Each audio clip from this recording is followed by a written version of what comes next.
Good morning, ladies and gentlemen. It's my privilege to host a panel discussion. And at the outset, I must apologize on behalf of Lukhona Mnguni, who I haven't been able to get hold of, and so I'm assuming cannot make it.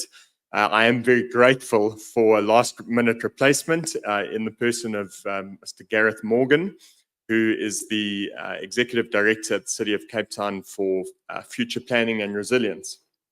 Gareth is a former boss of mine, as is Dr. Ola Bello to his right. So if I look a little bit intimidated, then you understand why. But it's my pleasure to invite both of them. Dr. Bello is the Executive Director of GGA Nigeria. Great privilege to have him with us. Ruth Kolevsohn, you'll have heard been introduced earlier. She is heading our work on laying the groundwork for establishing an international anti-corruption court. So welcome, Ruth. And then we've got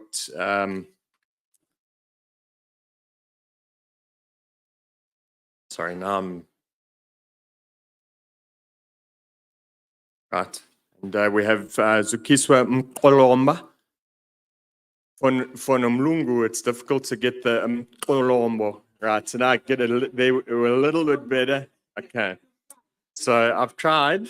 Zukiswa is a senior public sector executive with roots deeply embedded in strategy, economics, poverty, and public policy works. She is currently with the Public Service Commission, and it's our privilege to have you with us today. Last but not least, we have Sara Hamouda with us, who has 13 years experience in the international cooperation and development field, and she works for the African Union Secretariat for the peer review mechanism, and she's the officer in charge of the Agenda 2063, or Sustainable Development Goals Continental Governance Program, and the South-South Cooperation Portfolio based here in Johannesburg. So with those brief introductions, I'm going to sit down and ask my panelists some tough questions.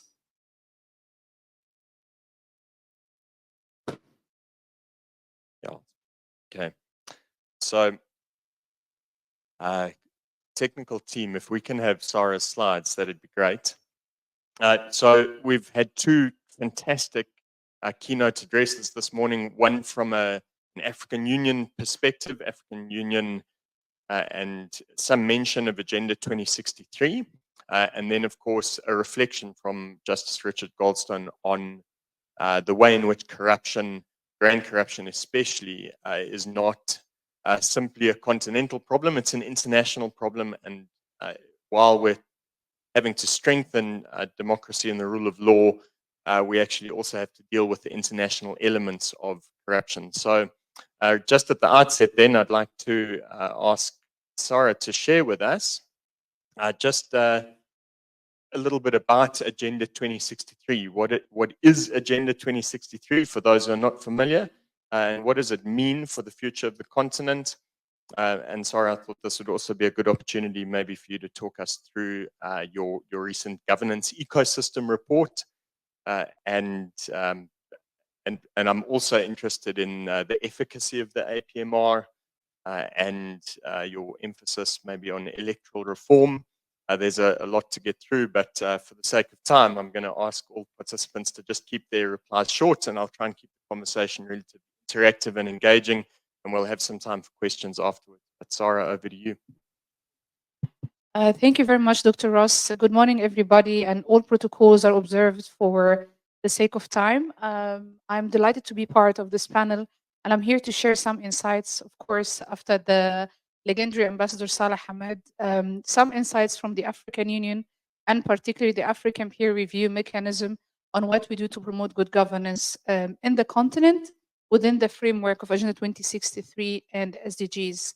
I'm not sure if the slides can be shared, but to start by saying that Agenda 2063 is Africa's blueprint for the continental integration, economically, socially, and culturally, and of course, politically as well. Agenda 2063 was adopted in Addis Ababa in 2013 as a response to various continental challenges and coming up from the challenges the continent went through within the implementation of the Millennium Development Goals, the transformation towards liberal economy, transforming the societies into more democratic societies, and also addressing generational gaps. In the same time, or within the same period, the SDGs was also adopted as a global framework for sustainable development. And if the screen is not working, maybe the slides are not shared yet, we will share it later. But it's also a global vision for transformation of the world, and also has been adopted with broad consultations with civil society and member states of the United Nations. We as APRM is a self-monitoring tool dedicated to promote good governance through governance assessment reviews. And the governance assessment reviews are based on peer learning and mutual accountability between African countries at the highest level of heads of states, also our focal points, and through our national structures. One of the challenges addressed to the African Union most of the time that we don't have presence on the ground. We are not like the United Nations, where we have UN agencies based in Banjul or Freetown or Casablanca. So we are based in Addis, most of the organizations, but we have some organizations also based across the continent. Here in South Africa, we have the African Union Parliament, we have the APRM, and the AUDA-NEPAD, the Aid Development Agency. We also got an expanded mandate in 2017 based on or guided by the adoption of Agenda 2063 to play a role in monitoring and evaluation Agenda 2030 and Agenda 2063. And because we wanted to be aligned with our core mandate, we are focusing on SDG 16, which aims to promote peaceful and inclusive societies for sustainable development, provide access to justice for all, and build effective, accountable, and inclusive institutions at all levels. It's a pity if the screen is not yet working, because I just prepared for you a slide on how SDG 16 is extremely important, and reflecting on what Robert and Ambassador Hamad were highlighting in the morning, how to ensure that institutions are held accountable, how political leadership also is held accountable, and mostly important, how citizens are empowered, and how corruption is tracked. One of the targets of SG 16 is actually, in addition to the rule of law and access to justice, we have reducing illicit financial flows, and we also have substantially reduced corruption and bribery in all forms. What we noticed from our reporting on Agenda 2063, that most African countries don't have necessarily national quantitative perception survey on corruption. And if you ask citizens on the number of bribes they have to pay in the last year or every 6 months, you may find just few cases from the whole continent. In Ghana, in Rwanda, in Kenya, in South Africa, but that's not the case for the rest of 55 countries. In Agenda 2063, on the other side, we have aspiration 3 and 4. These aspirations are targeting good governance promotion, where also corruption is incorporated to be tracked. And this is how we link between SDG 16, aspiration 3 and 4. We as also APRM are focusing on specific targets of SDG 16, so we don't get ourselves very broad, and we rather focus on how this is aligned with the governance reviews. So we have been working quite well with other African partners on the issues of illicit financial flows, especially CODA, the Coalition for Dialogue in Africa. We also work with the United Nations on the issue of effective and accountable institutions. We also work with UNESCO on the issue of access to information. SDG 16 here is a very important goal, but also enabler for other goals.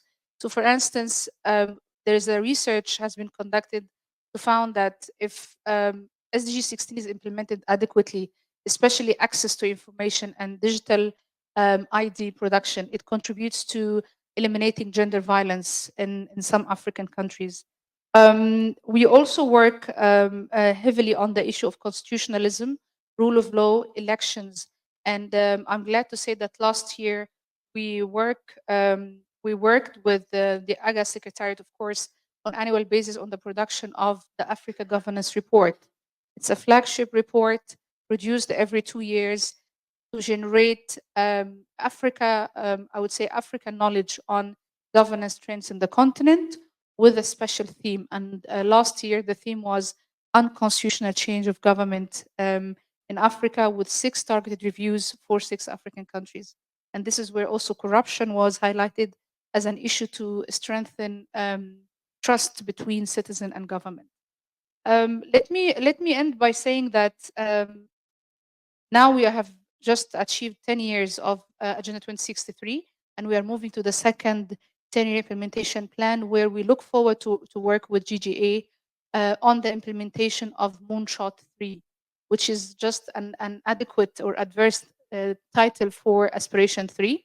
So still working on promoting democratic values and also strengthening public institutions with an emphasis on the role of youth and CSOs in this process.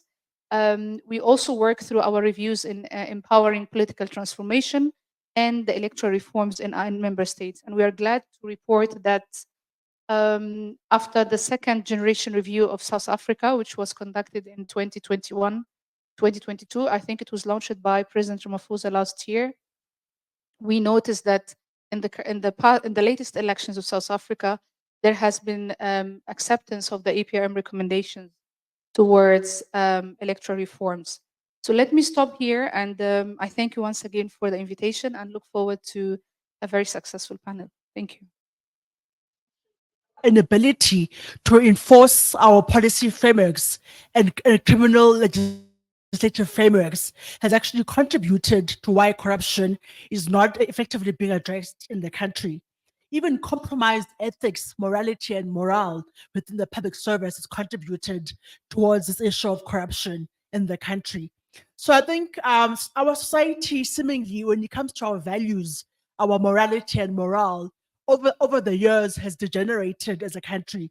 And the public servants, obviously the public servants are a micro representation and reflection of the macro.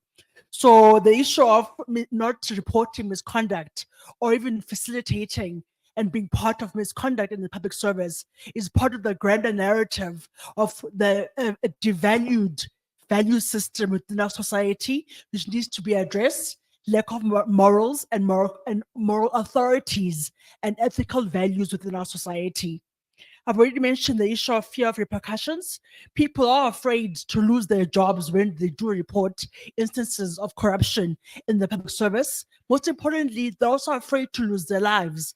People are losing their lives because of their courage to whistleblow and report negative conduct in the public service.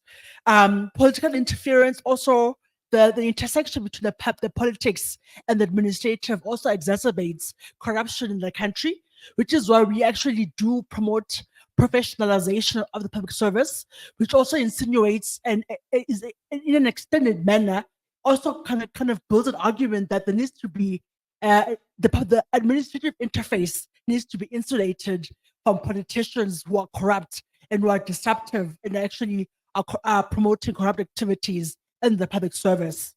Then we also know things about socioeconomic factors that exacerbate and actually encourage people to engage in corrupt activities. People are not earning enough, so they claim, and that's why they engage in corrupt activities. This has been the argument for years by policemen and traffic officers that because they are low salaried and they're not earning enough, that's why they engage in corrupt activities and why they engage in misconduct. So the reason why the Public Service Commission has actually has promoted the professionalization of the public service is because we truly believe that professionalizing the public service, meaning building a capable, ethical, developmental, and people-centric public service, will also promote efficiency and effectiveness of the public service.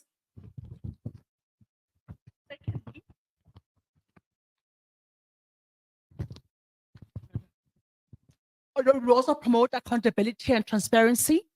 By professionalizing the public service, you actually are encouraging public servants with a higher moral fabric and higher moral integrity and moral ethics, therefore promoting accountability and transparency of the public service.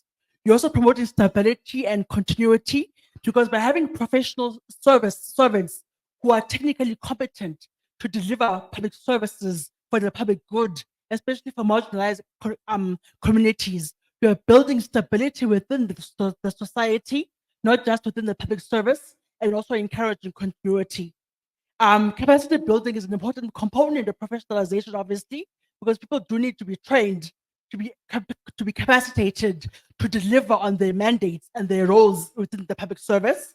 And most importantly, the beauty about professionalization of the public service is that it will strengthen our democracy by building confidence and trust of our public in the institutions of our democracy. It will encourage investments, both domestic and international investments, because investors like stable societies and nation states and countries and economies which don't promote corrupt activities as a means of engaging in business in that society. And also policy implementation. Part of policy implementation and programmatic interventions necessitates a capable, ethical, and developmental public servant. And that is why, as the Public Service Commission, we say professionalization of the public service is actually an instrumental tool that the government can use to make sure that we're insulated from the challenges that we've just discussed in today's morning session, and we'll be discussing amongst ourselves as panel members. And if we professionalize the public service, then we'll be making steps and making strides in the right direction. Thank you.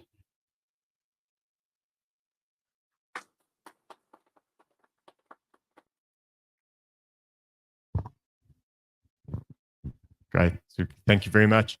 Zuki, you mentioned something very important there that we probably don't hear spoken about often enough in our context and perhaps across the continent, and that is the importance of a politico-administrative divide, to use the technical term.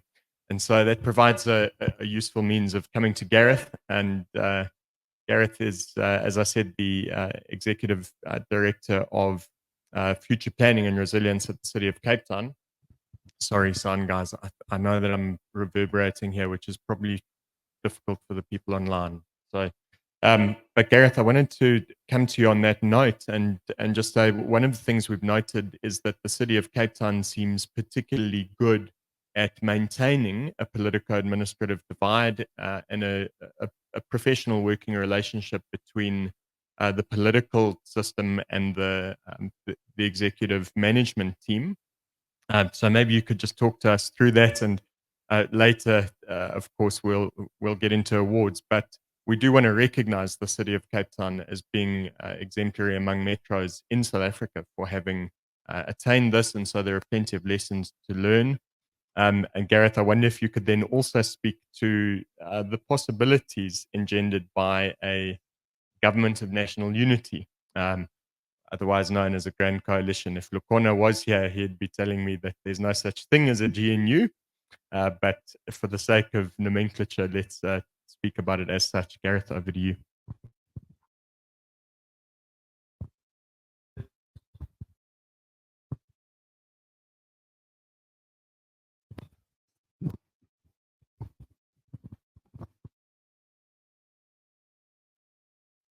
Thank you very much, Ross. Good morning to my fellow panelists. Good morning, ladies and gentlemen. It's a great pleasure to be here. So, my boss, the city manager of Cape Town, Lungelo Mbandazayo, frequently tells us as members of the executive team a story of two railway tracks. If you can picture two railway tracks, they are equidistant from each other. One railway track is the political leadership of an institution, and the other railway track is the administration. And we want those to be equidistant from each other. We don't want them to move too far away from each other, because then the train will derail. Nor do we want them to come too close to each other, for the train will derail as well. So there is something to be said about the administration and the political leadership of a institution knowing their role. You can just test it. Knowing their roles. And I think, and you mentioned it, Ross, I think that this is something that we in the city of Cape Town do very well. It hasn't always been like that. And in some respects, institutions and that relationship between these two parts of the institution does have something to do with who heads up the political space, that being the mayor, and who heads up the administrative space. So personalities do matter in this regard. I think, you know, we're in a really wonderful part of the lifetime of the city of Cape Town at this point in time, because a number of things are coming together at the same time. Our executive mayor, Jordan Hill-Lewis, is ambitious as a mayor, and he and his mayoral committee and one of our mayoral committee members, Zahid Badruddin, the mayoral committee for water and sanitation, is here today representing the mayor. He and the mayor and the mayoral committee set the strategy and the policy of the policies of the organization, and they have oversight over us, and they grant budgets. Those are massive roles. But the strategy and policy components of a local government like ourselves, notwithstanding the empowering legislation that is provided from Parliament for it, is important, is a very, very important role. Ultimately, they democratically elect, democratically represent a substantial number of residents of the city of Cape Town. And it is for us as the administration to take that direction and to implement it. Now, it's important for us, and we do it all the time, Zahid will agree with me, to also push back at certain points in time. That is vital. But you have to know when that conflict happens, how to resolve it. And in most cases, we are able to do that very, very well. I said we're in a particular good patch, and it's also because we are coming out of an extensive period of the highest commitment to good governance. Good governance is something that our city manager is heavily invested in. And the last 4 or 5 years have been heavy on governance. There's no doubt about it. So much so that there is, you know, an ongoing debate, and it's not unique to our government, that actually the governance and compliance environment can be quite stifling, in fact, of innovation. Although we're trying very hard to get that balance right, I think it's fair to say you have to get the governance right before you can really get the creativity and innovation right. But the ecosystem of governance in our organization is exceptionally strong. Consequence management is taken very, very seriously. One of my fellow executive directors, there are 12 of us in the city of Cape Town, was dismissed for misconduct by council only 4 weeks ago. And that was embraced by the rest of us as an executive management team. And that actually turnaround was in 6 months or less. It's important. There was a consequence for the conduct of that particular individual. We also have taken exceptionally strong lines, and we need obviously our political leaders to also join in this, and they do, and they lead from the front in this, in making sure that our procurement system is protected from outside influence, particularly extortionists. And so, you know, we can't deny it. There's a particularly high-profile case in the media at the moment that relates to the city of Cape Town. But what's important is that it has been caught, it has been dealt with, it is in the criminal justice system, and we have learned from it, which means that we're closing down the hatches on those gaps which we would not have seen before. So that government ecosystem is good. I agree with the comment about professionalization. It is vitally, vitally important to be able to do that. Hiring capable people and developing their skills is exceptionally important. And it also builds a sense of pride in an institution.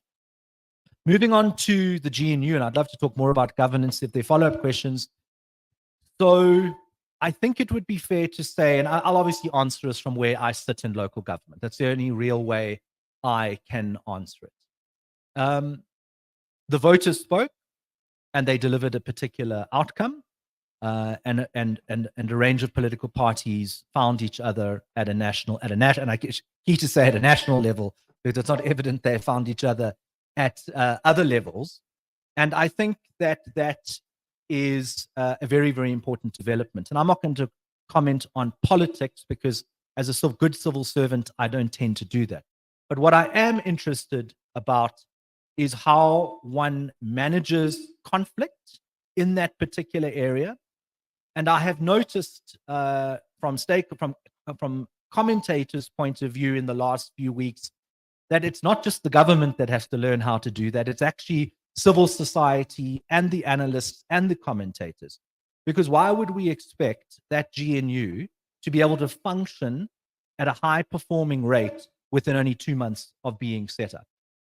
There is a sense that parties in the GNU have to find some degree of compromise on some issues. And my sense is that they haven't actually thought that through in reality of what that means. And we've seen recent conflict around a particular piece of legislation, Basic Education Law Amendment Bill. I think all of us should look at this curious as an interesting moment instead of immediately taking sides and going, this is the what should happen or that what should happen. It is a moment of potential compromise. If that government is to stay together, which many South Africans would want, probably 60% of South Africans, if you put all those parties together, then finding each other and giving up on some parts of one's own political platform is going to be essential. And I think that that will take a bit of time to do. And I hope those leaders put in the effort to do it. It is important because at a local government level, coalitions are pretty much all over South Africa. And one would expect that in 2026, coalitions are going to be in even more parts of South Africa. And the results of coalitions are without doubt mixed. And in this particular province, and I'm sure many of you live in this particular province, the results have been dire. And so there does need to be a considerable more thought from our political leaders in how to keep coalitions together and manage them. And then for us as civil servants as well, to be able to operate in those particular conditions. And I must say, it would work a hell of a lot better from a civil service point of view, and you mentioned it, Ross, at the very start, if our civil service across the board was genuinely an impartial civil service. Because, of course, parts of our civil service are not necessarily the case. Thank you very much. Yeah, that's super. Massive thanks to Gareth, especially for stepping in last minute. You mentioned a lot that's dear to our heart at GGA. I mean, we really want to see improved government effectiveness and citizens' ability to hold their governments to account improve simultaneously, kind of like those railway tracks, although we want ours to integrate in a healthy way. Gareth, you mentioned as well that we should see the GNU moment, if you like, as an opportunity for curiosity rather than one of oscillating between two extremes, you know, despondency on the one hand and then joyous hope on the other, only to be smashed the next day. And, you know, I think South Africans can be quite, I use the term advisedly, kind of schizophrenic in respect of what we see because we're subjected to so much stuff that we know is wrong. And it's easy to lose hope, and it's also easy to have hope built up.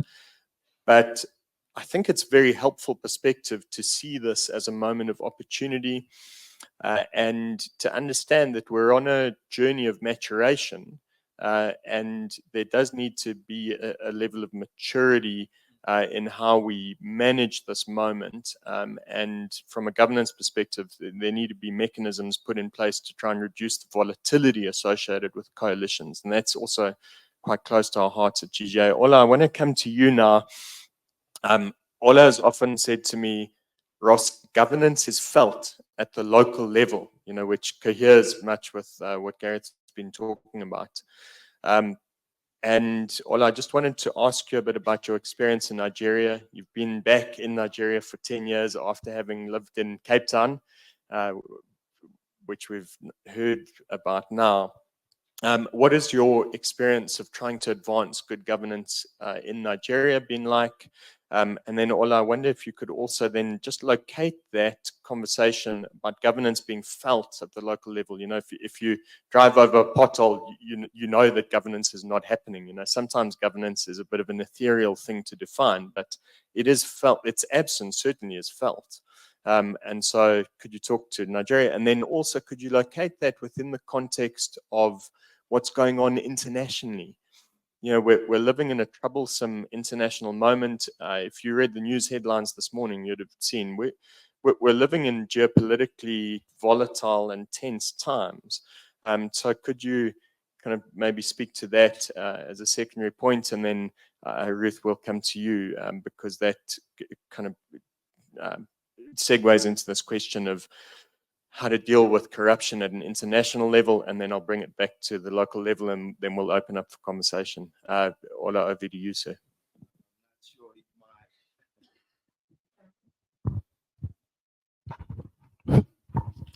Thank you very much, Ross. You know, I mean, I would agree that all governance is local, but I think probably the best way to spend the time you've given to me here today is just to outline a vision that I think connect very intricately the question of governance improvement in Africa, which we are celebrating today on GGA's 10th anniversary, to Africa's future and where I think we need to go. Very few would argue against the notion that we need to, think about, Africa's own governance agenda in a way that responds to a lot of our local challenges, but also make sure that Africa is not left behind amidst all of this geopolitical reconfiguration that we're seeing and that you've just alluded to. Yeah, looking at it from Lagos where I sit, but I also have the benefit of having sentenced a little bit here in South Africa, where I worked for 3 years, as you said, also in Europe at some point in my career.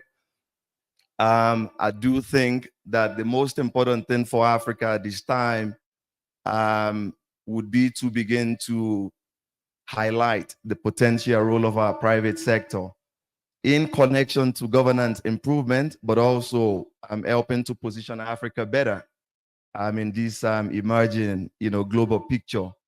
And I think on the role of the private sector, I think it's also fitting that as Good Governance Africa, we've always built ourselves as a private sector focused think tank. So I see a lot of possibilities there. And I would outline about 2-3 points just to buttress my view in this respect. The broader context is that we made a lot of progress on the question of who contributes to governance improvement and what role the private sector is supposed to play in that. But I have no doubt in my mind that we're seeing an unhealthy rollback in a lot of respect. The one I'm most closely involved with is on the question of setting standards, whether one thinks about, governance of Africa's natural resources in a way that protects the interest of the local people in the way that you frame it, or you're even talking about rolling back corruption in a way that then allow critical resources to be channeled towards development. And what I would like to see is a more activist role on the app. You should have the big mic, Rosa. Sorry to interrupt you. So what I would like to see is a much more activist, bolder,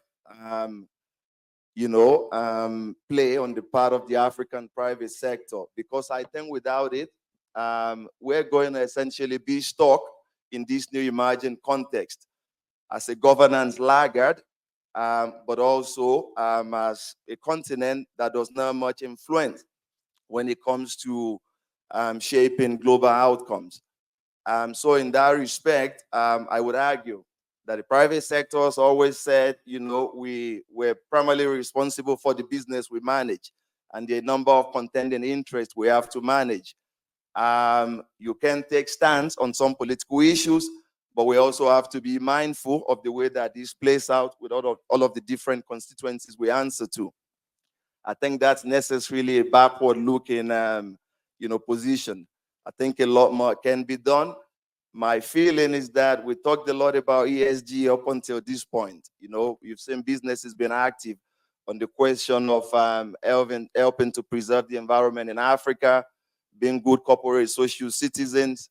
The G, I think, you know, it's been the one that's always been more controversial. To what extent can corporate actors try to influence governance outcome? I would say it's principally their role now. And I would argue that on top of that G, you now have geopolitical issues also being, you know, superimposed on it. If anyone has doubt, look at the conversations we've been having over these last 2 years since the emergence of artificial intelligence.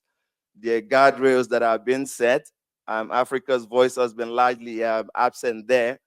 I have, you know, a proposal for reversing that in terms of an African private sector that I think needs to focus on setting standards here in Africa on ethical business conduct.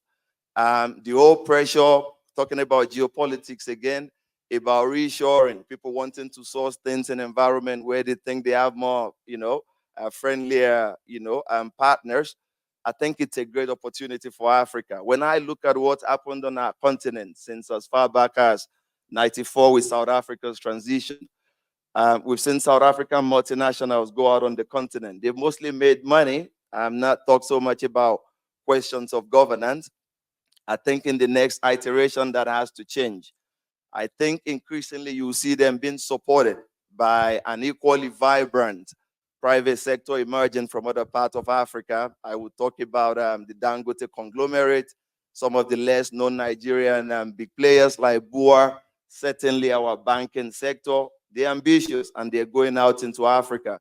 But in the continent where we're challenged by governance, I think they will not be able to, you know, bury their head in the sand and not be able to take position on a lot of the issues that I think we're talking about. So I would say we're going from a situation of ESG, where the G does not get so much emphasis, to a situation where we're now looking at ESGG.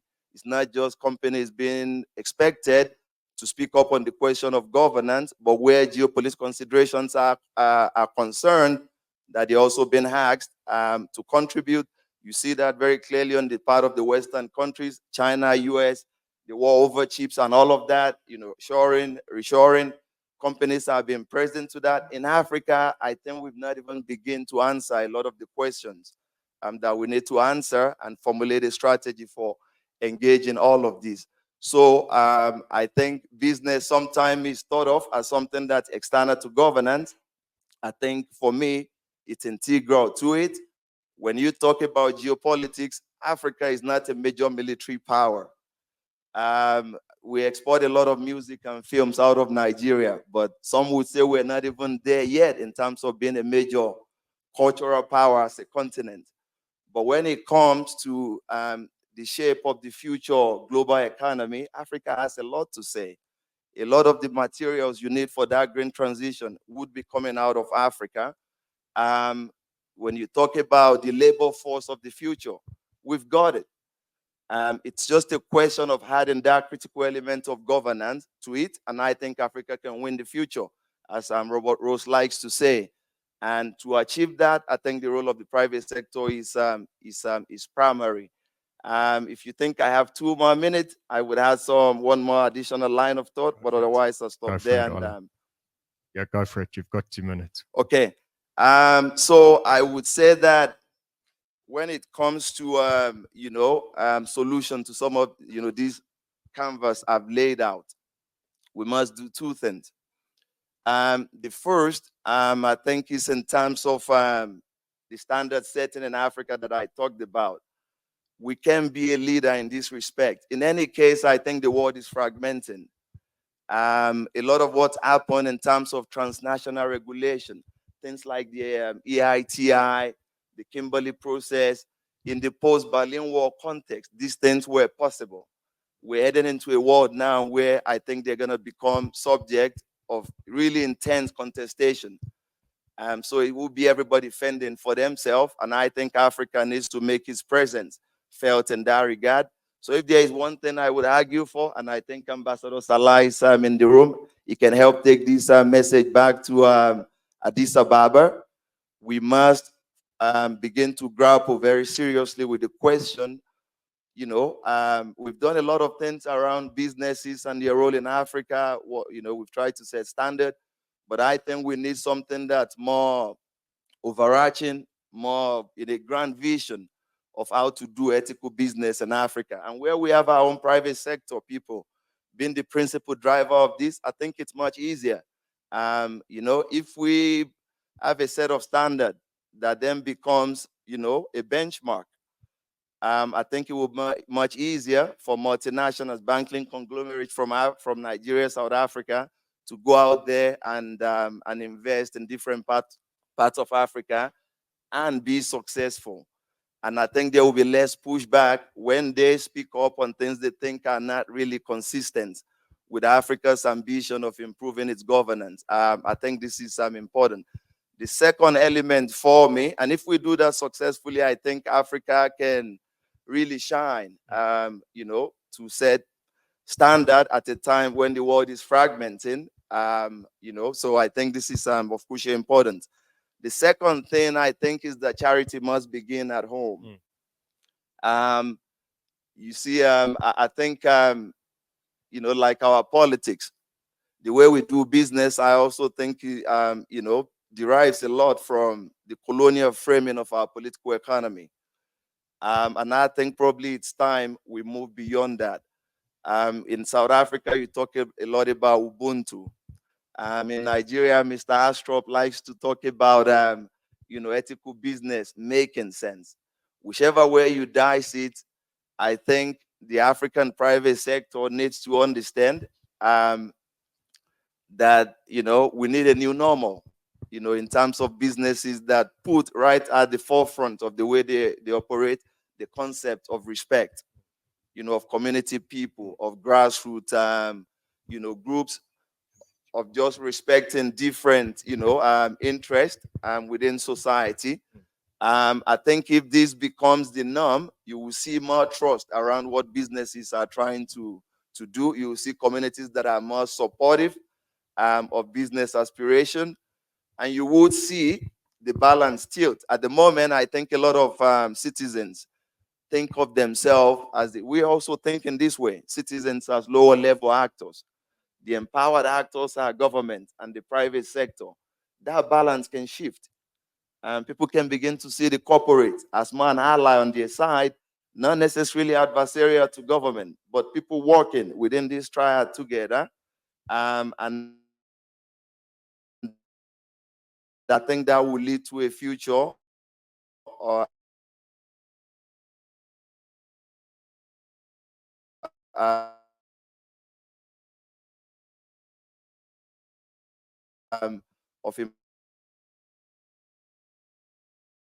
improved governance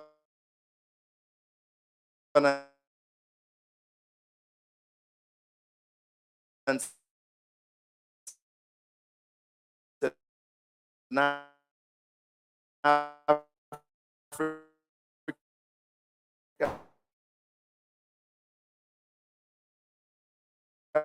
with the private sector, and in a way that I think can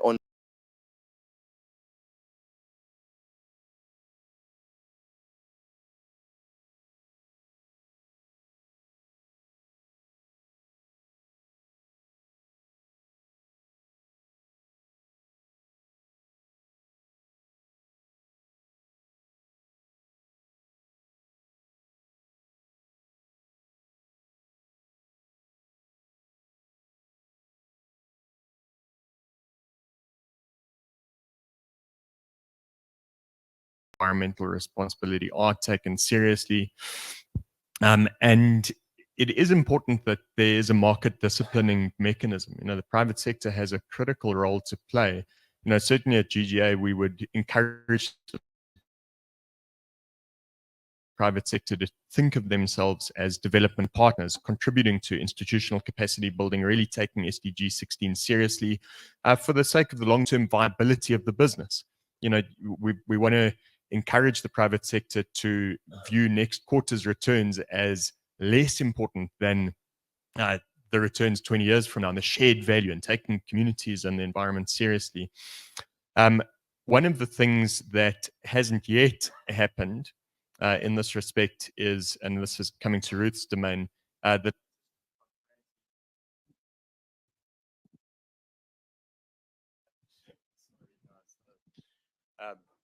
the latest report by Transparency International on the Corruption Perception Index rightly pointed out that even the countries that score in the top 10 score so, in a sense, with qualification. These are countries whose own multinationals behave in ways that exacerbate corruption in the countries in which they operate. And there does need to be a serious disincentive and a credible deterrent to that kind of behavior. And so, Ruth, this comes to the question of the establishment of an international anti-corruption court that isn't only focused on corrupt governments, as if governments operate in some kind of vacuum. Governments govern in the context of private sector and civil society players, and there are bad actors wherever we go. So I wanted to ask you about perhaps some of the necessary conditions that have to be met in order for buy-in to the idea of an international anti-corruption court to take root, and then also what some of the kind of objections might be. Judge Goldstone mentioned them.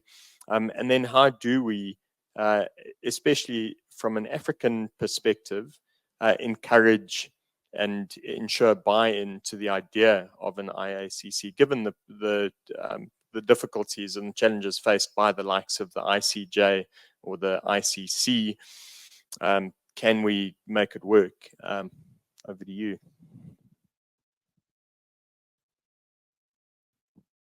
Thank you. I think we all acknowledge that grand corruption really is deeply entrenched in global systems and undermines any efforts that we have or make in terms of establishing peace, justice, and strong institutions. The establishment of the International Anti-Corruption Court, as highlighted by Justice Goldstone and our GGA's founder, Robert Rose, could offer a really powerful solution to this issue.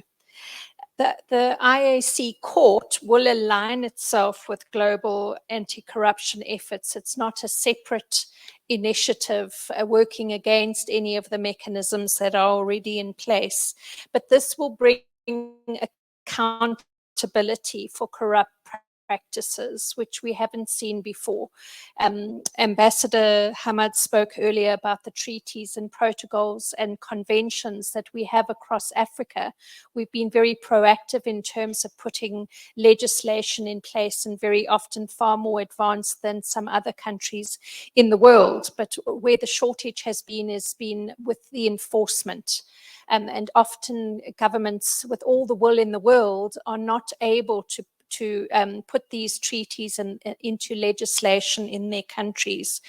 But by strengthening governance and promoting transparency, the IAC court can play a very important role in supporting sustainable development and any other efforts in terms of fighting corruption. Okay, but then in terms of what are the key conditions that we need for the IAC court to be able to be that enforcer?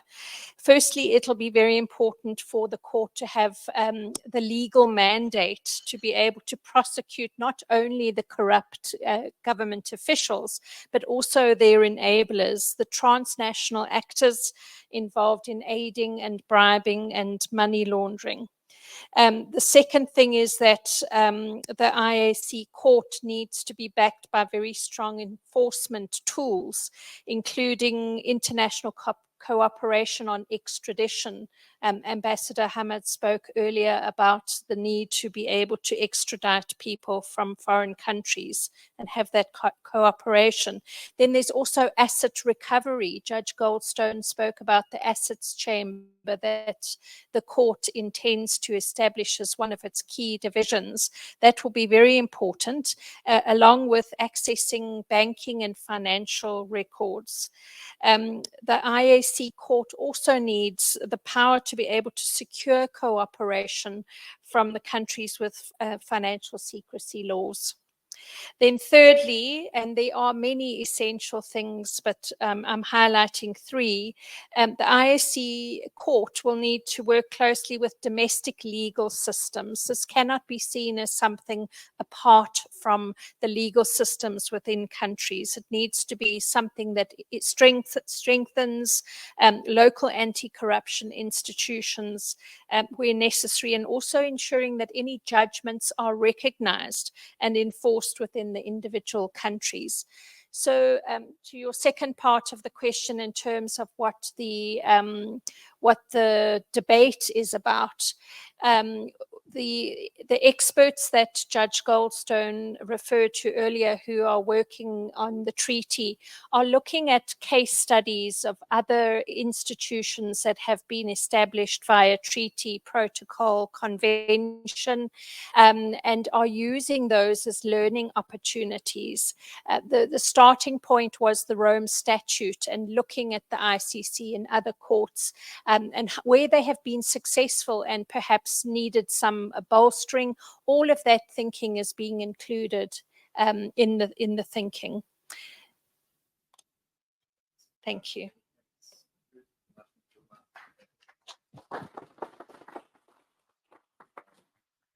So we've got a question online, which I'll get to in a minute, but I wanted to open it up among the panel and just ask for any responses. Sara and then Gareth, go for it. Oh, thanks. Thanks, Dr. Ross. No, thank you once again for the insightful inputs from my distinguished speakers. I like very much that we are all coming from different backgrounds. So I love what Dr. Ola highlighted on the role of private sector. And we in the EPRM, as you were asking me before, on the governance ecosystem, we noted from our research and actually actionable research on SDGs that private sector role in promoting sustainable development goals is very, very low across the continent. Probably South Africa is one of the exclusive countries which develops what we call it the voluntary national review on SDGs, the voice of private sector. It's a shadow report sponsored by the UN Global Compact and some leading mining companies in South Africa to highlight how private sector is contributing to SDGs, especially SDG 4, for instance, on education, SDG 3 on health, but also what the last speaker highlighted about the issue of the national system as well and the governance ecosystem. We talk about institutional arrangements. We are talking about legislative framework and mostly important affirmative actions to ensure that anti-corruption law and practices, and even the commission, for instance, is able to function and operation efficiently. My sister spoke about professionalism in civil service, and we as APRM have APRM Continental Secretariat and national structures are working together to implement in collaboration with the United Nations key principles for effective governance of SDGs, including strengthening competence of civil service. Lastly but not least, last week we were attending the UN General Assembly and the Summit of the Future in New York, and I'm glad I can see my colleague Lennon here. He's the youth focal point in the APRM Secretariat, and we were actually co-leading in collaboration with many other organizations, different events and engagements with member states on governance challenges. And you can see that also there's a concern about the digitalization and digital governance, how all this momentum about AI and the fact that the continent is one of the most and least connected part in the world, with only 36% of citizens that have access to internet. How should we address that within also the governance ecosystem? So you might also be aware that the Pact of the Future has been adopted, and this is now a reinforced vision for the global development, where digitalization the transformative governance, the role of youth, the role of civil society, think tanks like GGA, shall all work together in order to ensure this transformation in the society and strengthening resilience and the governance ecosystem. So that's all from my side, and thank you once again No, that's for having super. me today. Gareth, go for it. Can I also go? Or shall I give it to Gareth first? Thank you. Thanks, Zukiswa. Thanks very much, Ross. And really interesting listening to my colleagues on the panel and their insights. I want to run with this this idea of governance in the ESG, and sort of the view that we sort of should lead with governance. I tend to agree with that. I also don't want to obviously separate all those things from each other. The integrated thinking that is required puts all of those things together. They're on a continuum in my mind. And I sort of use one or two examples from my own, from where I work and the type of things I get to lead and be engaged in. Governance is critical to the outcome, and whether that be environmental or social or economic. One of the things that really irritates me in people that I interact with and that I work with and coach is a sense that it's governance and then the outcome, without understanding that any outcome, if you think about a project, governance is part of that. And those are the steps you have to go through in order to get the outcome. And governance, in fact, allows for efficiency done well and allows for continuous improvement and accountability. All of those are things that simply have to happen. So when people say to me, I spend all my time on compliance and I don't actually get to do my job, it's a view that I reject entirely. It is all one thing at the same time. Governance is vitally important. When I think about the ambition that my organization now has, based on things that we have got right over time, I'll give you one or two examples. So we, over the next 10 years, are doing 120 billion rands worth of new infrastructure in Cape Town. In this year alone and over the next 3 years, we have got more infrastructure investment than Johannesburg, Ekurhuleni, and Tshwane combined. And we're building that into the future. The question is, how are we able to do that? Besides from really good project and program management, which is a capability, it's a professional capability of our staff, which we invest heavily in, we have a massive ability to borrow from the market. And we have three big lines of credit from the Germans, the French, and from Nedbank. All of those lenders require our governance to be top-notch. So in order to get the outcome, more water, cleaner water, more waste solutions, diversified energy supply, all of the key things we do as a local government to enable the economy and bring dignity to people, that is done off the back of good governance, if you see it as a continuum. I'll give you a specific example. In the terms of the loans we have now, if our customer payment rate drops below 95%, creditors are unable to call the loans in within 30 days. Fortunately, our customer payment rate is at 97 to 98%. But the work we have to do to keep it at that rate is absolutely phenomenal. Now, when you consider that other municipalities in South Africa are somewhere between 30 to 70% on average, that being the median, the ability to raise money in the South African context at a local government level is almost zero. And then the ability then to scale ambition is almost zero in the South African context. We have to get the basics right. And there's so much talk in South Africa about, I want to do X project and I want to build this. Well, key to that is having a revenue stream, customers that pay, debt management in the system. Of course, a net for those who can't pay. That goes without doubt. But that is vitally important. Governance is on the continuum. I'll give you another example. Good governance is important for efficiency in a procurement system. In order to get the best price from the private sector, the contractor, because you're using other people's money, it's not our money, it's the people of Cape Town's money, one have to have an efficient anti-corrupt system in order to ensure that those prices are fair, market fair and related. In order to do that, you can then do more with your money, which means that you can have other outcomes on top of that. Key for me as a leader in a local government is being able to do all of that, but also importantly, to be able to stick as far as possible to the exact mandate of our government. Or in South Africa, all three spheres of government have particular competencies which are required. Ours is quite simply to deliver energy, water, and waste management. That's 80% of what we do. It's not sexy, but but it is complex, I should say. But the contribution that makes to economic development and then job creation, attracting investors, ensuring that the lenders keep on lending, is a virtuous cycle. And at the core of all of it, it comes back to governance. Governance is on the continuum that results in the best possible outcome and delivers ultimately the best environment and social benefits in the governance system. It's amazing. Gareth, I'm going to come back to you in a minute because I'm interested in this question of future planning. If we think about the dynamics on the continent and what it looks like for a city like Cape Town that's expecting in the region of another 1 million people, maybe over the next decade, how that looks. But Zuki, over to you first. Thank you very much, Dr. Ross.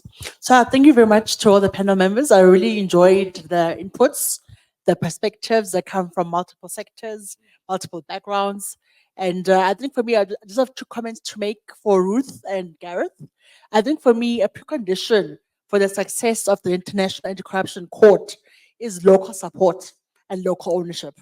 As I think the former judge had said, it can't be seen as Western imperialism trying to recolonize Africa and using legitimate institutions to punish their enemy, political enemies, and to assassinate people who they don't agree with.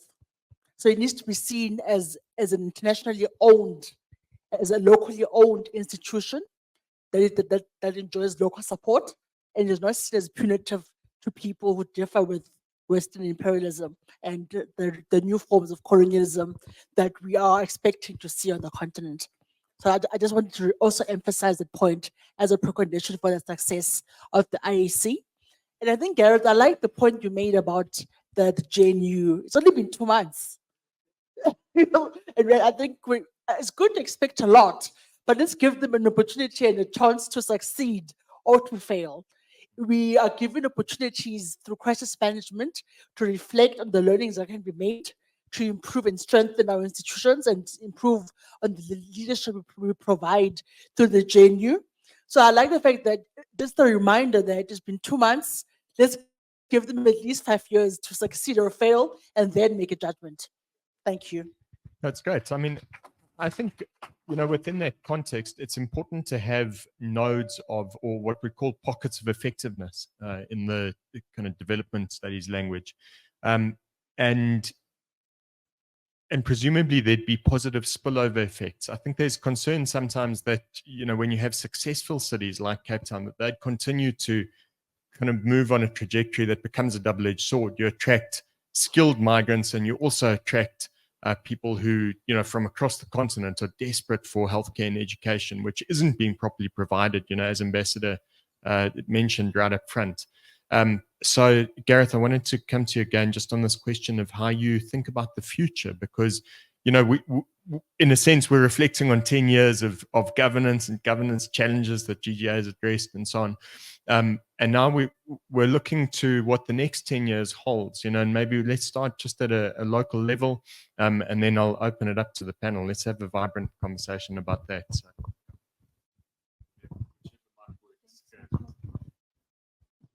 This one probably Thanks, works. Ross. I think firstly, what we need is all of our cities to work. I mean, there is no doubt. Cape Town reaching its ultimate potential as a city and as an economy relies on Johannesburg, Tshwane, and Ekurhuleni to work. Because the interlinkages between our economies are often unseen, but are there. Our economy in Cape Town is predominantly a tertiary services economy, financial services, insurance, There's obviously a lot of tech going on. Of course, everyone knows about our tourism and hospitality, but we're servicing businesses and mines and manufacturers which are agglomerated in the north of South Africa. We need the economy to rise at, everywhere at the same time. And so I take your point.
Is we want to be resilient to 4 stages of load shedding.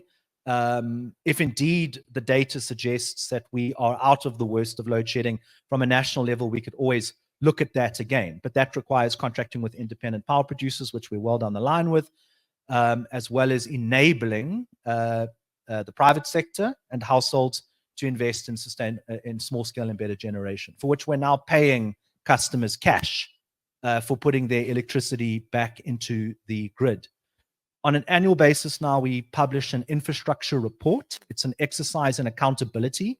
We want stakeholders, be creditors, auditors, residents, of course, our political leaders, to understand what we're committed to over a period far in excess of a political term of office, and how then we do each year in the implementation.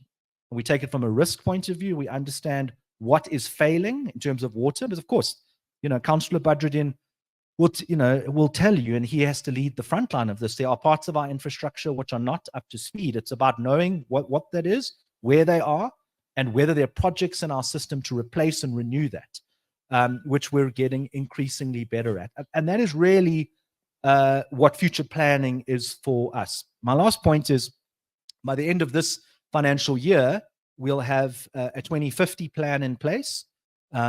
We don't think we can predict the future. Nobody can.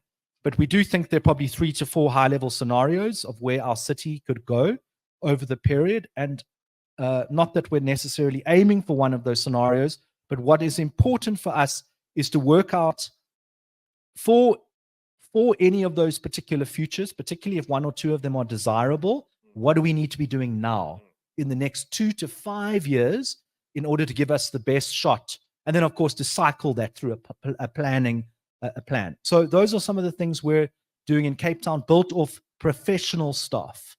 You know, in my directorate, I have 60 or 70 expert engineers and project and program managers whose job is to support all of our directorates for high quality planning and delivery and execution of projects. And that is a choice that our political leadership has made, to invest in skills that increases the ability to execute on time, in scope, and within budget, year in and year out.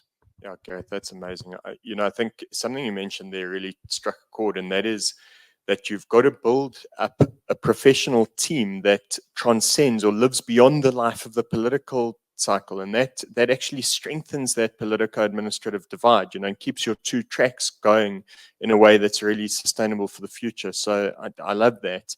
Ola, I know you wanted to come in there, and then we're going to start taking some questions from the floor as well. Thank you very much, Ross. I just wanted to highlight something I think, you know, ties together very neatly a lot of what we've said here about the role of different actors on improving governance, and especially the critical role that the private sector can play in that. You know, let's paint a dystopian, you know, picture, you know, of our coming future, or the immediate future. I mean, I've sat where I sit in Lagos watching South Africa's struggle on the world stage as it tried to do something about the war in, you know, between Israel and, you know, and Hamas and Gaza. You know, that's one that you're not going to, you know, you're not going to win everyone with that. Highly divisive. So in a world where, you know, I think it's George Bush that used to say that, but you know, whether they're saying it or not, this is the war you are confronting. Either you're with us or against us. So when we went to the US Africa Business Summit in May, you know, African private sector people in the room open to, you know, of course, you know, tie up deals with some of their US counterparts. And then you are pushed to really make a stand on what is going on. You know clearly what the US position is. Are you in support of South Africa, working against the country that they see as friendly in this way? And you know, do you essentially support the US position, or you don't? I think you would increasingly see pressures like that being exerted on Africa. And I think what it points to is the need for us to really bed down and begin to work on those, you know, business ethics, framework, and standard in the way that I've talked about it. Otherwise, it would be difficult, you know, to be able to, you know, proceed or even progress. The world I think we're in now, let's take it or leave it. It's been one, you know, shaped by Pax Americana. You know, whether we talk about a lot of these issues around ESG, you know, some of the finer things we've thought we could converge around and find agreement over this last 25, 30 years horizon. You're going to have duplicate. You're going to have one around China. You're going to have one around the United States. Presumably, you know, other similar contending framework led by others. But if we have an Africa,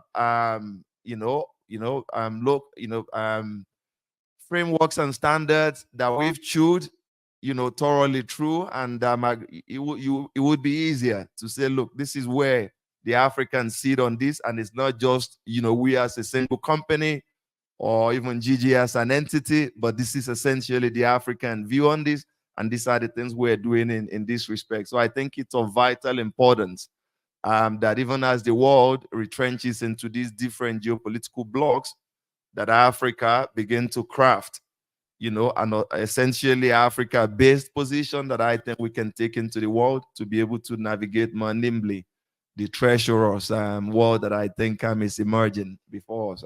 Yeah, interesting.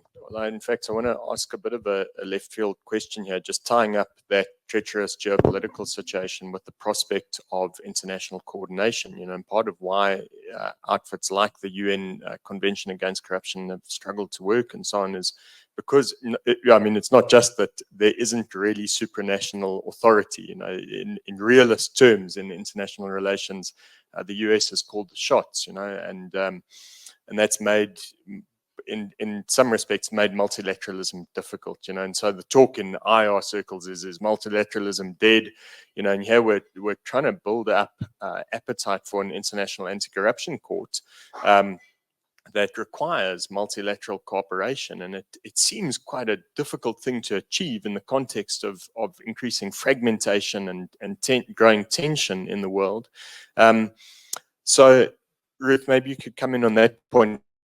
But we have a question from one of our online participants saying, you know, do we need more laws? Are our existing laws at the domestic level sufficient to actually do what they are designed to do? So this is that age-old question of, is it about implementation versus, you know, having the law? You know, a lot of people would say we've got the right legal architecture in place in many of our jurisdictions, but execution is lacking for a whole range of reasons. So, yeah, Ruth, maybe you want to come in on that, and then we're going to take some questions from the floor as well. So if you have questions, please prepare and put up your hand, and we'll have a mic brought to you. But in the meanwhile, we've got a supply of questions from online, and we're going to break for lunch in 14 minutes. So I think okay, in particular, as an example, was a significant step forward at the time. Is that better? Yes. Sorry, thank you. It was a significant step forward at the time, and there is no shortage of legislation, and some of it is a groundbreaking legislation, but many kleptocrats avoid enforcing these anti-corruption measures in order to protect their power. And effectively, it makes any legislation paper tigers. They're on paper, but there is no enforcement. So I think that's why the IAC court will be so powerful, in that it brings that enforcement into play. And also, the IAC court will have more influence than the ICC in countries where leaders want to combat corruption but face resistance in their own countries like Moldova, Guatemala, and Zambia. And then also countries where they're often used for money laundering, the financial hubs of the world. They will be supporting the IAC court's investigations, which will assist us and also open up the investigations into potential money laundering. And then in cases of entrenched kleptocracies like Venezuela and Russia, where arrests probably are highly unlikely in the future, the IAC court will be able to freeze those assets and repatriate them, which I think is important to benefit the victim populations.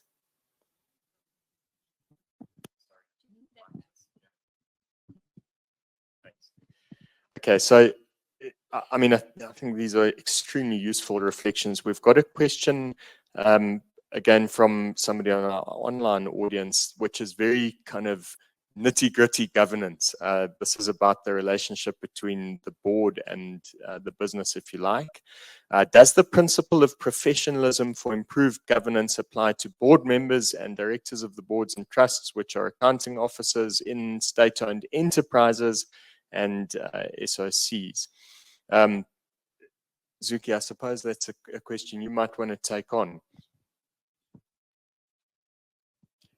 So the beauty about the PSC is that our mandate will, after the promulgation of our bill, will be extended to include public entities, state-owned enterprises, as well as local government. So because we believe in a single public service and not just a fragmented public service. So professionalism and professionalization of the public service would automatically then include the leaders and the executives of the public service, and I would argue also the members of the board. Right. Gareth, did you want to maybe come in on that as well? Because I think, I suppose at a city level, there's, this question of competence as part of King 4 and how King 4 applies to local governance. It's something you guys have been quite clear on. Yes, competence is vitally important. So look, the Municipal Systems Act and related staffing regulations are significant guidance. So local government competence frameworks. So that's good, but I think it's kind of the start. Most municipalities just need to get that particular space. So I think very deeply about competency in particular disciplines, which I think are very, very important. And so, for example, engineering. So many municipalities don't have a single. So we have to work very closely with Council for the Built Environment on the professionalization of engineers all the time. I think simply about the discipline and practice of project management and the discipline and practice of contract management. All three are very, very important. So I actually have a team in my own directorate that on an annual basis assesses the maturity of the practice in every single directorate in the city of Cape Town on a Likert scale of 1 to 5. Wow. With meaning ascribed to where each of those scores are. So you could say your engineering services is 3.3, your project management is 4.1. What I need to do in the year ahead going forward, and I have in the last year played around. I haven't really released it to many stakeholders yet. I've also done a maturity index on performance management as a discipline, because it's very important now that we move to a higher level of performance management that is more linked to continual improvement instead of just like I reached my targets. Yeah. And then secondly, innovation. So I'm also playing around with a maturity index at this point in time of innovation, because kind of goes to the point I made right at the start, is there's a constant tension between governance, shouldn't be, but it exists in people's minds, and creativity. And so I want to get a much better understanding of where pockets of innovation are able to thrive. The last point I want to make is leadership. So one of the ideas that I've been working on and has been introduced is a uniform approach to leadership across the organization. So a few years back, we instituted a particular approach to leadership in the city of Cape Town. And everyone now, from the city manager, inclusive of the executive team, to directors, managers, and the leaders of our depots, where our energy, water, waste workers, are now trained in the same leadership methodology. The delivery mechanisms are slightly different for people at different levels of the organization. But the theory of change is exactly the same. As far as I'm told, we might be the only government in the world which has a unified approach to leadership across the whole organization. Sure. Bearing in mind we employ 31,000 people in our organization. Yeah, I mean, impressive. Zuki, do you want to add? Okay, I mean, yeah, that's amazing. And having an appropriate theory of change is critical. I mean, we're very adept often at analyzing and identifying the nature of the problems, but having a cohesive, coherent theory of change really matters for whether you're going to be able to achieve your goals or not. And that, I suspect, also requires constant refinement. Because dynamics change all the time, but it's also critical to have a set of scenarios through which you're thinking a futures approach, and then plan for the worst and hope for the best. Amanda, have we got any questions from the floor? Yes, sir. Oh my gosh, guys, sorry, I did not leave enough time for that. Okay. I'm going to ask you to keep your questions really short. And okay. Please be clear about who you're directing them at. Hi, my name is Andre Truta. I'm the executive mayor of Saldanha Bay Municipality. Unfortunately, I have a couple of levels, so I have a couple of questions. So I'm going to use the opportunity. The first thing that I want to say is we must look in South African context about the fault in the stars. So we say we want to speak to professionalization, and I presume you're meaning politicians and administration. Now, the politicians in this country haven't had an increase in 2 years by cocktail. So how are you going to draw professional people out of the professional sector if you do not remunerate them well? And actually on that, I want to follow and say, and it's prominent in successful municipalities, that political parties drive the culture of a government. I'm going to say that again. Political parties drive the culture of a government. That then drives over into the administration, because they appoint the municipal managers, they appoint the directors, they give them the contracts. So ultimately it spills over to administration. There's this narrative that politicians are corrupt, but we talk here about criminal syndicates. Criminal syndicates need various levels. They need somebody in the political sphere, they need somebody in administration, and they need businesses that enables that corruption. That is the 3 levels. But a political or a criminal syndicate thrives on a weak structure. So where these governments that are unstable, you will find corruption straight away. That has a reverse effect on your administration, because nobody wants to work there. Why would you go and want to work in a government where all the money is being stolen and they maybe not going to pay you?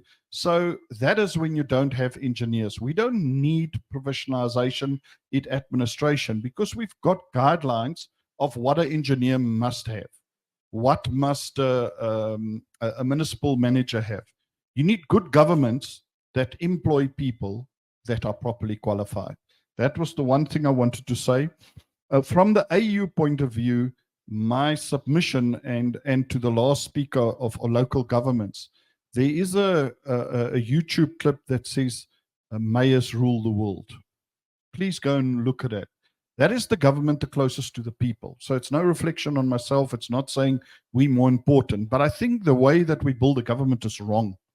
We seem to think that a national government's more important, then a provincial government, and then a local government. Where if you build a pyramid that's going to stand for thousands of years, you start on a foundation.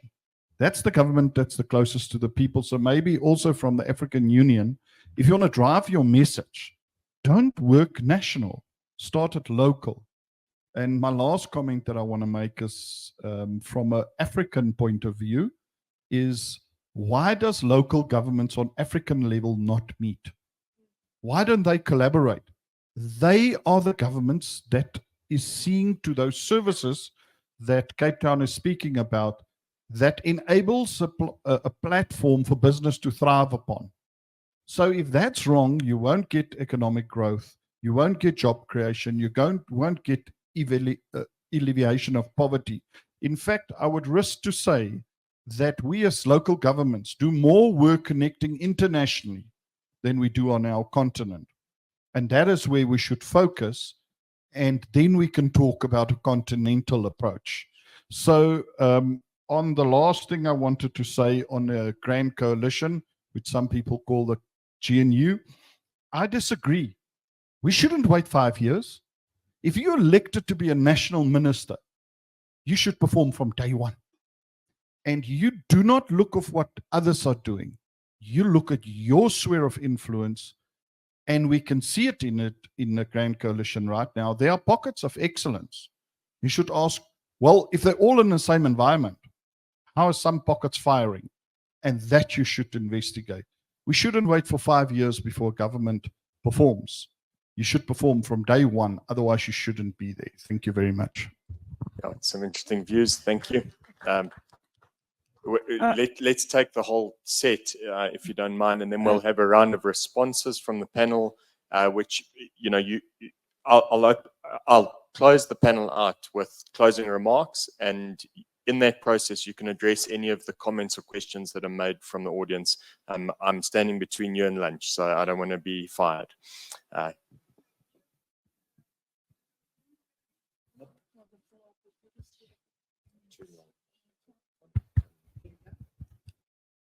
Hello, thank you. Greetings to everyone. My name is Bafedile Popape, and I would like to make two comments, please. One actually is related to what Ambassador Sara Hamouda said in the morning. He said that it's very interesting that he said that countries belong to all those who live in it.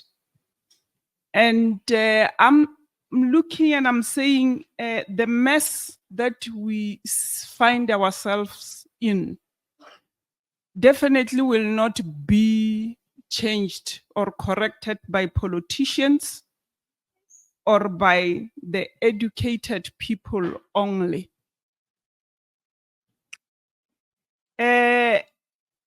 Actually, Mr. Gareth Morgan touched on what I want to say.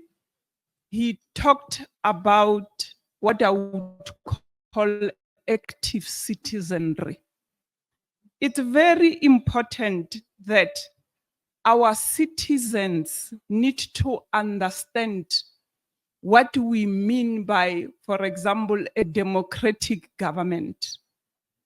You know, there is this understanding, everyone talks about it, that our government is our government of the people, by the people, for the people. But what really does that mean for the citizens of the country? I go around, I'm actually an author. I wrote a book with the title, A Government on Life Support. Win it off. It was published this year in March, on the 19th of March. So I go around currently teaching about the people, about their role in government. And I find them interested in understanding what they can do, for example, to hold our, the politicians or the leadership accountable. So it's very important that we must start looking at how we can solve these problems instead of just talking about them. And one way is to really involve our communities, because they have answers actually in relation to some of the things that need to happen. So the other thing is that's the last one.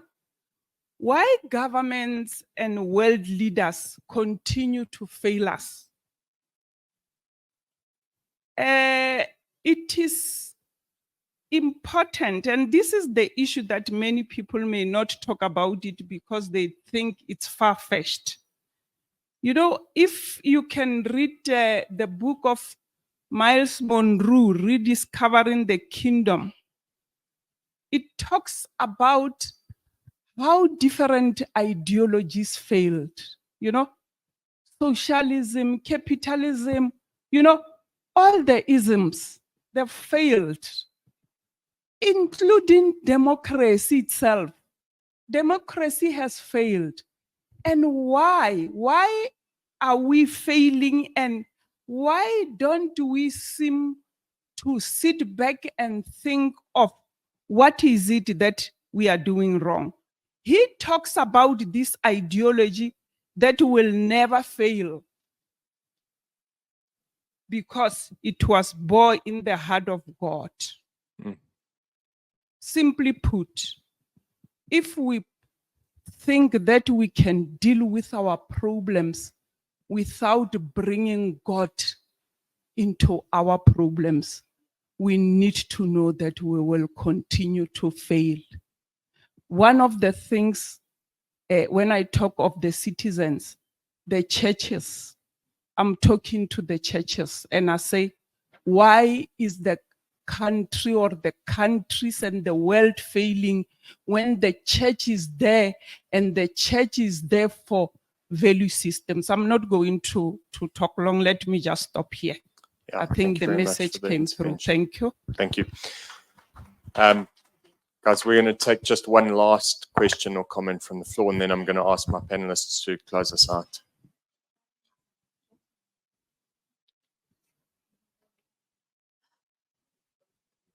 Thank you.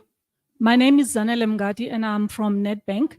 I was gonna make reference to the parts that were touched upon by Dr. Bello as well as the gentleman from City of Cape Town, but the two speakers have actually touched on what I wanted to talk about. And that is the fact that I'm enthused by the recognition by the speakers and the panel of the fact that while we see corruption in government at national level, it is corruption at local level that affects us directly as citizens. And that is where a lot of work has to be put in. By way of example, my son needs to get a driver's license, and I asked one of my partner's daughter to refer a driving school for him to attend. And my partner's daughter responded by saying that she wouldn't recommend any of them because they're all scammers. And we know where that comes from. That comes from the interaction between the driving schools and the local authority, where there's bribes that have to be paid, and the driving schools are part of that bribery syndicate, if you can call it that. And for me, this is where we all at government, at local government level, this is where we can bring in that culture issue that Dr. Bello brought in, that at local government level, that culture of serving is where it should be emphasized. That is where us as citizens interact with government most of the time. And if at that level, as has been done at the City of Cape Town, if at that level corruption is not dealt with, there is no way we can deal with corruption at a national level. And for me, what I would say, and is a takeaway for me from this, from today's session, is the fact that while we want to deal with big corruption and big money at national level and at big companies, we should be focusing as a start our efforts at taking out corruption at a local level by ensuring that people who work at a local level know the culture and understand that their job at local level is to serve the citizens. And serving the citizens means that citizens need to get what they pay for, and that it is not about the employees, but about the citizenry. Thank you. That's great. Super. Chairperson, thanks very much. I was told that if you want to be brief, you must stand up. I won't be long. My name is Refilwe Ramotwala from Blowick Municipality in Limpopo. Chairperson, let me direct this to all the panelists. It is true that we need to get the basics right. If you check properly, you will notice that in one of the speakers, she made mention of people fearing for their lives, people being killed, people being fired from work. If you look at that, you will realize that no corrupt people are killed. No corrupt people are fired from work. Yet there are people who must monitor and make sure that all these corrupt people are the ones who face the consequences. Where do you think the problem could be? The second one that I want to put to yourself, it might sound a little bit vague and out. Somebody was talking about the government of national unity having to start working from the first day. Why are we not, what do you think if we have to hold these people accountable for the promises they have made to the public? In other words, I want to check if there is enough performance management system for the public servants, in particular the politicians. If we were to say, you will never be reimbursed or you will never be paid if you have not delivered, what do you think could bring us? I mean, you have to construct a road. If there is no road, end of the period when you said you'll have constructed a road, then you're not going to get anything. In the meantime, maybe let them just get something for survival, but there won't be anything accruing to them if there is nothing in terms of the promises that they have made. It can be year 1, year 2, year 3, year 4, year 5, and you are saying it's only now that we can take them out. Why do we have to wait for such a long time? And I'm saying we have to have a relook at these things. The question that was asked to say, do we need more laws? The answer is no, we have. But do we have the people who can hold these people accountable within a short space of time that is put in place? I think that's what I wanted to pass through, Chair. Thanks very much. Super. Many thanks to everyone who's participated from the audience. We really appreciate you being here and contributing. Panelists, massive thanks. I'm going to give you each 1 minute to close out, both to address some of the comments and questions that have been made, and also just one thought that could change the future, looking ahead to the next 10 years. Thank you, Dr. Ross. I think we spoke enough, but reflecting on the last question about the issue of accountability and why corrupt people are not being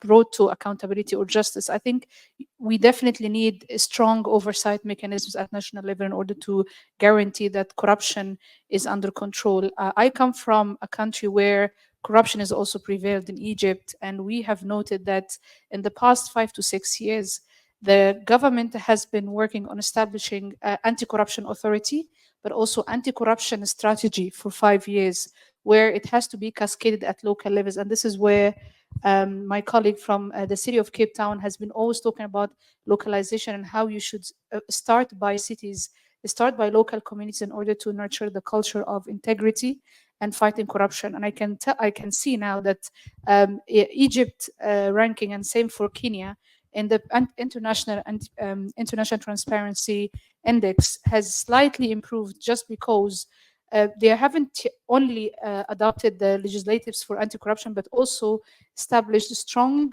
national oversight mechanisms, and also having independence of judiciary system when it comes to dealing with the cases of corruption.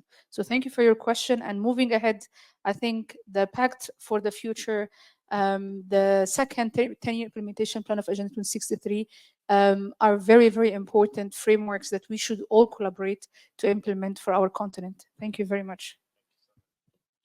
Thank you, Dr. Ross. So I think most of the inputs from the audience were comments and questions. And I do note your comments, Mr. Mayor, and I recognize it. So we shouldn't give them 5 years, but at least let's give them an opportunity to succeed or fail, and then make the evaluation, was my argument. Otherwise, I think for me, we've made commendable strides in our continent when it comes to the legislative and policy framework for anti-corruption, but this is just the beginning. We just need to make sure that we put in place enforcement mechanisms and oversight mechanisms to make sure that corruption is a thing of the past. Let's continue with our commitments as the GGA and other stakeholders towards anti-corruption, human rights, the respect for the rule of law, and the respect for democracy. Let's work together. It is possible in our generation, in our lifetime, to make corruption a thing of the past. Thank you. Thank you.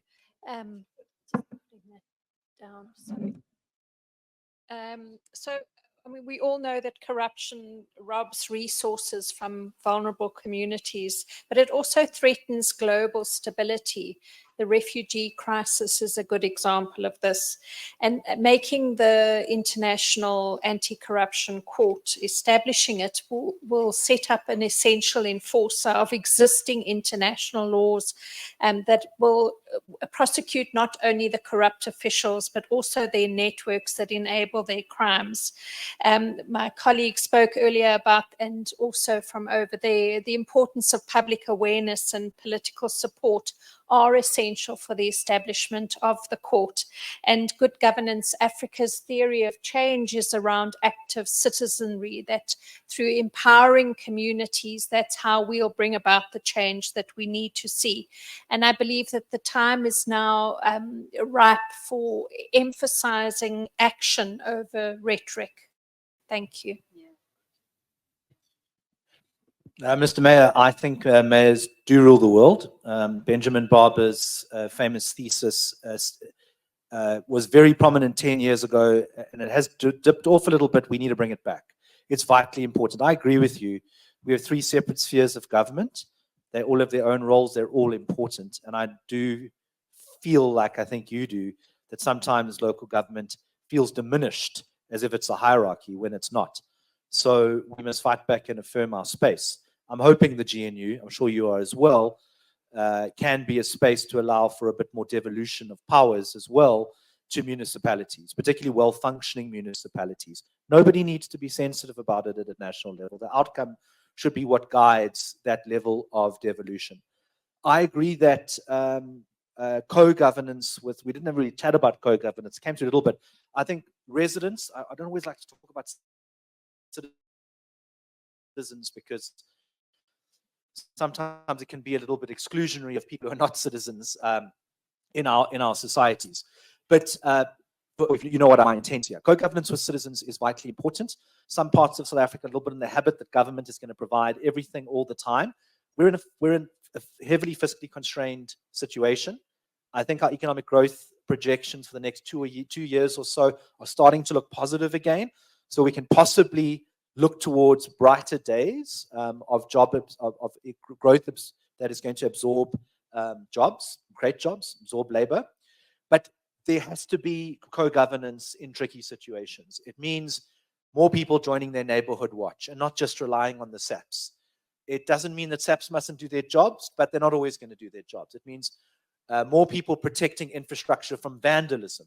We spend a huge amount of money, I'm sure Saldanha Bay does as well, on copper theft, breaking of pipes, and all those kinds of stuff. People must protect their own community infrastructure. The Municipal Systems Act talks about community wealth, which is in fact code for infrastructure, basically, and speaks about governance being council, administration, and the residents of a particular municipality. So let's do a lot more, particularly in the climate space as well. We need to share risk because so many things are not going to be solved by government. There isn't enough time in order to develop all the infrastructure that is required for increased heat and flooding going forward. So helping people deal with risk is vitally important. My last comment is on the GNU. Yes, I think ministers must do their jobs and they must do them from day one. But what we lack at the moment is one narrative about what this government plans to do over the next 5 years. It doesn't exist. They need to get in a room and work out what is the apex priority of the state, or the 2 or 3 apex priorities. I think it should be economic growth and job creation. If a law, you ask if there are too many laws, if a law kills economic growth and job creation, it must be amended or scrapped. And everything should be done through a particular lens going forward. My thought is that I think there's hope. And I think that we need to ride this moment, give it an opportunity in our history. All of our professionalization, anti-corruption, building a capable state feels more alive. Not all going to move as fast as we want it to, but I think we all have hope. If we don't have hope, we're all going to give up. Thank you. No, I would just like to close on 2 quick notes. The first, I think, is that, you know, a lot of the issues we're discussing about here on governance, you know, reducing corruption, those are social change issues. And I think, you know, social change is not linear. So I'm encouraged by a number of things we're seeing coming through. I think when it comes to, you know, ensuring the government is more responsive and more accountable, tracking corruption where it exists, I think technology is proving a boon. And I'm very excited about what this can bring about in Africa over the coming years. The second thing I wanted to point to is that, you know, the process we're in is also a marathon. You know, so I think if we all keep up the stamina, Africa has got a real chance. To the colleague who I hear very much is agony about why corrupt people are not being brought to justice. I do think a lot of the initiatives that are being pursued on different levels, including, GGA convening you here today.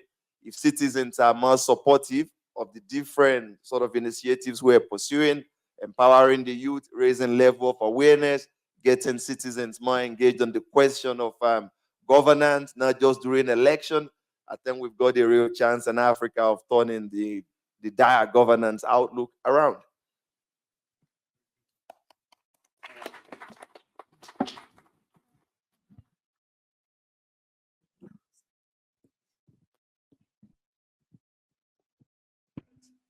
I just want to ask you to please give our panel another round of applause, and yeah, a special thanks to each of them for having stepped up to the plate, and especially to Gareth Morgan, my former boss, for having stepped up literally in the last 30 seconds. So we really appreciate each one of you. Thank you for your contribution and the note of hope on which we ended. That's fantastic. Thank you very much. I've got a small token of appreciation, and then I'll